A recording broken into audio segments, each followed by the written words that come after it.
गांव से दूर एक मोहन पहलवान रहता था। उसके पास 50 से अधिक भैंस थी। वह पूरे दिन भैंसों की देख रेख करता और उससे प्राप्त दूध को पिया करता था। उस पहलवान की यही दिनचर्या थी। वह दूध कर इतना बलशाली हो गया था कि उसका कोई सानी नहीं था। वह अपने साथ 50 किलो का लोहे का डंडा रखता था।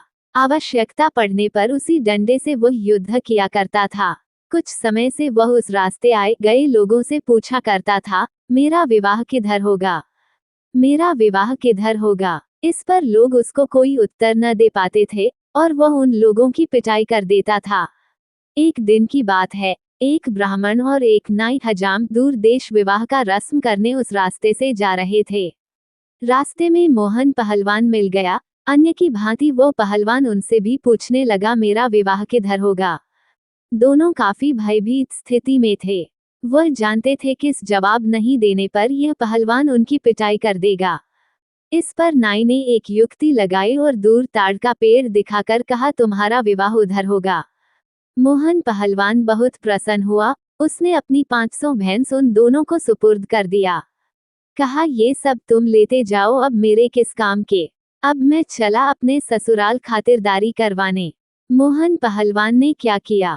मोहन पहलवान उस ताड़ के पेड़ को लक्ष्य बनाकर वहां पहुंच गया।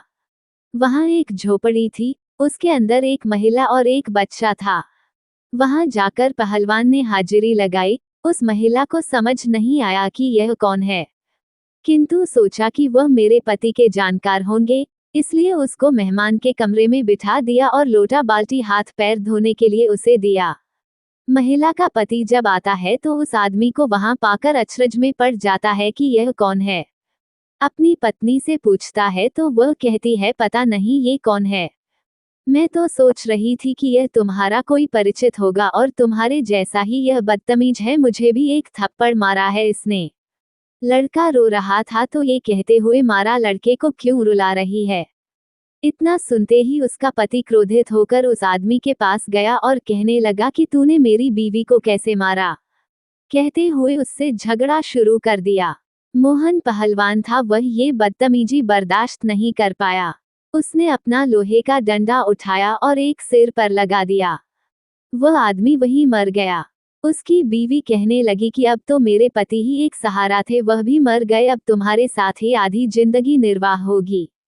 दोनों घर में रहने लगे। 6-7 दिन बीते होंगे, घर में जमा राशन पानी खत्म होने लगा। इस कहानी के बाद 2 और कहानियां नीचे लिखी हैं। तब उस महिला ने बोला कि कुछ कमाई करोगे या ऐसे ही भूखे मरेंगे। बिना कमाई के जीवन कैसे चलेगा। मोहन पहलवान भैंसों का दूध पीने के अलावा कुछ कार्य नहीं जानता था। उसने उस महिला से पूछा, कमाई वह क्या होता है, बताओ। महिला ने उसे बताया कि राजमहल में जाकर राजा से कुछ खेती के लिए जमीन मांग लो, जिस पर खेती करके अपना अनाज उपजाया करेंगे। पहलवान अपना डंडा हाथ में लेकर राजमहल के तरफ चल पड़ा। राजमहल से कुछ दूर रहा होगा कि लोगों ने उसे अपनी ओर आते हुए देखा तो वहां सब डर के मारे थर थर कांपने लगे। वो यहाँ आ रहा है, एक आध को मार डालेगा। राजा ने अपने मुंशी को तुरंत उसके पास जाकर उसके आने का कारण पूछने के लिए भेजा। मुंशी मोहन पहलवान के पास गया और उसके यहाँ आने का कारण पूछा। इस पर मोहन ने बताया कि वो खेती के लिए कुछ जमीन राजा से मांगने आया है। मुंशी ने कहा, तुम यही ठहरो, मैं राजा को बताकर आता हूँ। मुंशी राजा के पास आता है और उसके आने का कारण बताता है। इस पर राजा मुंशी को आदेश देते हैं, वह जितनी जमीन और जहां मांग रहा है उसे वहां दे दो।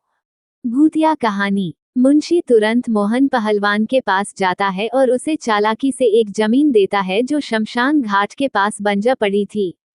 मोहन पहलवान उस जमीन पर जुताई करने से पूर्व सोचता है कि यह खेत में आ रहा पीपल का पेड़, जिसके कारण हमारी फसल कम हो जाएगी, इसे अपने खेत से हटा देता हूँ। ये सोचकर उसने पीपल के पेड़ पर लोहे का एक डंडा मारा, जिसमें से 150 भूत नीचे उतरे और मोहन पहलवान से लड़ाई करने लगे। मोहन पहलवान उन 150 भूतों का सामना डटकर करने लगा। किसी भूत का हाथ टूटा, किसी का सर फूटा, किसी का पैर टूटा। सभी लाइन से खड़े हो गए और माफी मांगने लगे। उन्होंने पीपल के पेड़ को हटाने का कारण पूछा, जिस पर पहलवान ने स्पष्ट कहा कि यह मेरे खेत में आ रही है, इसलिए मैं इसे यहाँ से हटा दूंगा। फिर भूतों ने क्या किया? भूतों ने मोहन को कहा कि हम इस खेत से होने वाली सारी पैदावार के बराबर आपके घर में राशन पहुंचा देंगे, परंतु ये पेड़ आप मत तोड़ो, ये हमारा घर है और हम यहाँ कई वर्षों से रह रहे हैं। मोहन पहलवान बलशाली था और बलशाली लोग सदैव दया करते हैं, इसलिए उसने भूतों की बात मान ली और घर चला गया। अब भूतों ने मोहन पहलवान के घर 6 महीने का राशन भंडार कर दिया। मोहन ऐश मौज की जिंदगी यापन करने लगा। भूतों को ये सौदा बहुत महंगा पड़ा, वो कार्य कर करके दुबले हो गए थे। एक दिन बाद भूतों के गुरुजी वहां पहुंचे और उन्होंने उन सब को दुबला पाकर कारण पूछा तो सभी भूतों ने बताया कि एक पहलवान है, उसकी जी हजूरी करने, उसको राशन पहुंचाने, ये सब काम करने में हमारा सारा वक्त चला जाता है, जिसके कारण हम दुबले होते जा रहे हैं। गुरु जी को ये बात बुरी लगी और बदला लेने के लिए वो बिल्ली का वेश बनाकर पहलवान के घर जा पहुंचे। पहलवान के घर रोज बिल्ली दूध पी जाती थी, इस पर वो बहुत परेशान था। आज सबक सिखाने के लिए पहलवान डंडा लेकर दरवाजे की आड़ में खड़ा था। बाहर से बिल्ली के वेश में आए भूतों के गुरुजी ने उस पहलवान को दरवाजे के पीछे छिपा देख लिया था और दांव लगा रखा था कि कब उसकी आंख से ओझल होकर उस पर वार किया जाए। ऐसी और मजेदार कहानियां हमारे वेबसाइट पर पढ़ते रहे। इधर मोहन पहलवान भी दाव लगा रखा था कि कब बिल्ली घर के अंदर प्रवेश करे और उस पर प्रहार किया जाए, किंतु बिल्ली अंदर नहीं आ रही थी। काफी समय हो गया। मोहन धीरे धीरे पीछे हटता गया और चूल्हे के पास पहुंचकर छुप गया।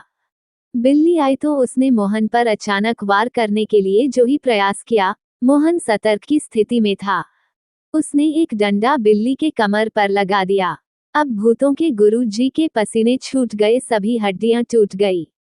गुरुजी ने अपने भूत रूप में आकर पहलवान से माफी मांगा। मोहन पहलवान ने उस गुरुजी से पूछा, छोड़ने के बदले आपकी क्या सजा होगी? गुरुजी ने स्वतः स्वीकार कर लिया कि जितना राशन आपके घर आता है, उसका दुगना अब दिया जाएगा। इस पर मोहन ने गुरुजी को छोड़ दिया।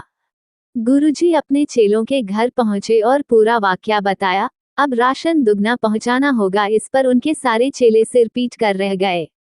एक तो पहले से ही दुबले थे, अब और ये आफत। यदि ये कहानी आपको पसंद आई हो तो अपने दोस्तों और अन्य लोगों के साथ शेयर जरूर करिएगा।